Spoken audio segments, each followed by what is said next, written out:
Hi, everyone. You may be wondering about the title, Doctor Knows Best, with a couple question marks. And the reason is twofold. There may be people in the audience who've never heard that saying before and wondering why would anyone say it to begin with. And there are people who probably have heard that saying before and didn't necessarily appreciate the attitude that that message was being delivered, as that picture somewhat depicts on for you.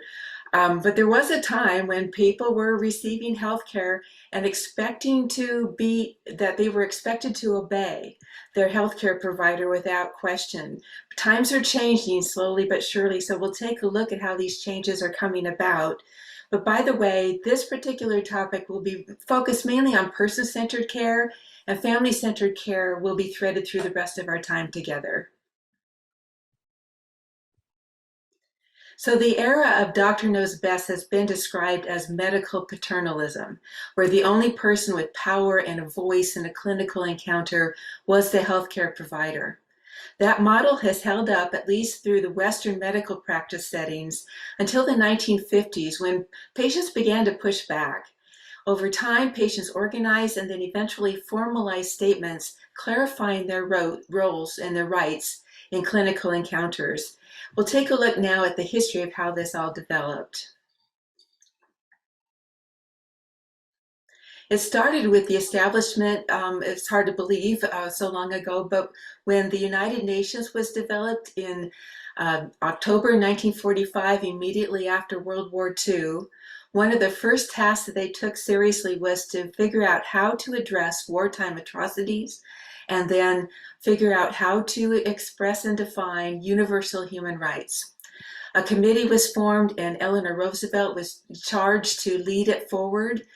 She was the former First Lady of the United States during most of World War II, and I guess it was a pretty cumbersome task with so many opinions, but ultimately she succeeded in obtaining an unanimous approval for this document in 1948. The Universal Declaration of Human Rights has paved the way for the adoption of more than 70 human rights treaties, including the rights of the child and the rights of indigenous peoples. We're interested in the area of healthcare, of course, and in that scenario, patients were starting to assert that they too had rights, as I mentioned, and demanded to be recognized.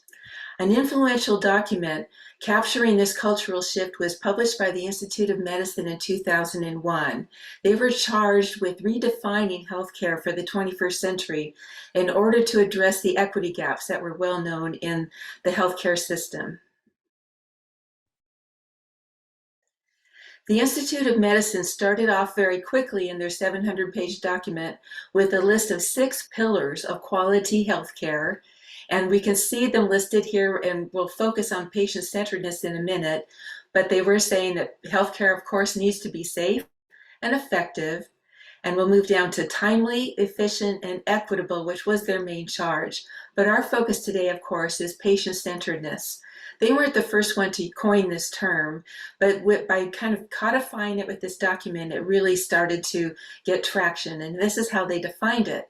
Patient-centered care is respectful and responsive to individual patient preferences, needs, and values, and ensuring that patient values guide all clinical decisions. The Institute of Medicine was very prestigious, and because of its stature, the phrase patient-centered care and the acronym PCC was considered a bit of a breakthrough and became a widely accepted concept. However, concerns were starting to be raised because the word patient is actually limiting, and we'll take a look at how that could be in a minute, but it does not fully convey the autonomy that rights advocates were seeking. So let's look at centeredness, 2 kinds. The first one is the one we've already discussed, patient-centered care, as classically presented in most people's experience in this particular audience of having one's hearing tested. If it were a patient-centered care model, it would mean, and this is according to Eklund's study work where they were thinking how to advance this thinking forward. But the classic practices right now is that the practitioner is focused on developing and supporting a functional life.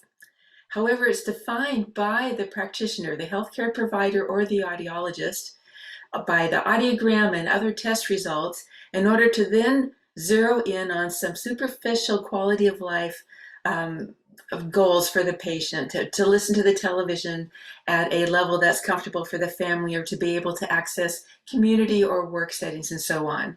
But you can see already how the word patient really limits what goes on in that appointment and subsequently the outcomes. Let's take a look at the next slide though, because Eklund then has us think about person-centered care. This really turns everything inside out. It doesn't have anything to do with functionality. It's about how to develop and focus on a meaningful life. And just the word meaningful is so much more rich, isn't it, than the word functionality. More importantly, a meaningful life is defined by the person with the hearing loss, not the clinician in the room.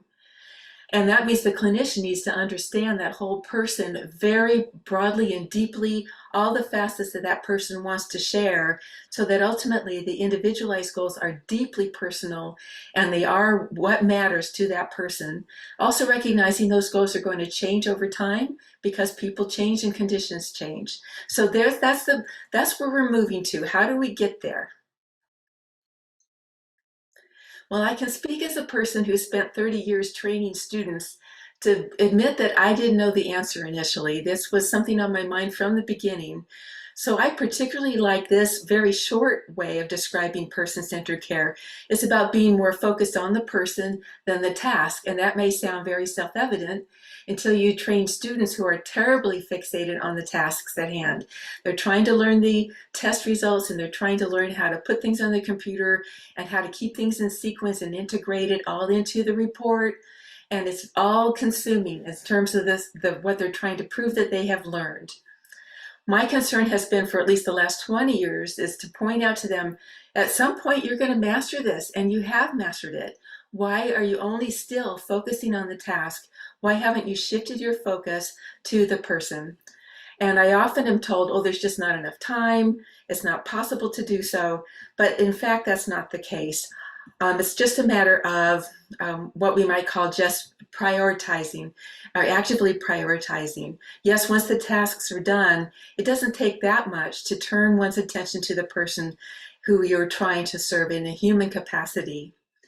In fact, clinicians can do both. We know when we are the person on the receiving end of someone's undivided attention to our personhood, even for a brief period of time, that we experience feeling unique, being heard, and sharing responsibility for the work at hand. And that's what the trainer and educator's tasks are, their goal rather, in terms of developing person-centered practitioners in the future to understand their patients and be person-centered.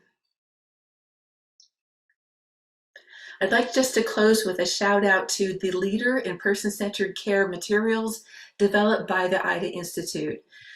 For years, they have focused on person-centered care and family-centered care, and the materials are available at no cost. If you would log on to their website, you need to register with your email just so they can keep track of how many times people open up their sites. But they have a rich library, deep library of content, and you will find something that will help you. I'm focused on that left-hand side of resources that help people teach person-centered care to students, not only in the classroom, but on site in the real-time experiences. That middle box talks about families who are raising children with hearing loss. So this particular category is family-centered, person-centered, and child-centered. And rest assured, there's a lot of material for persons who are using cochlear implants, both for them, their families, and their practitioners. So thank you very much, and I wish us all a meaningful life.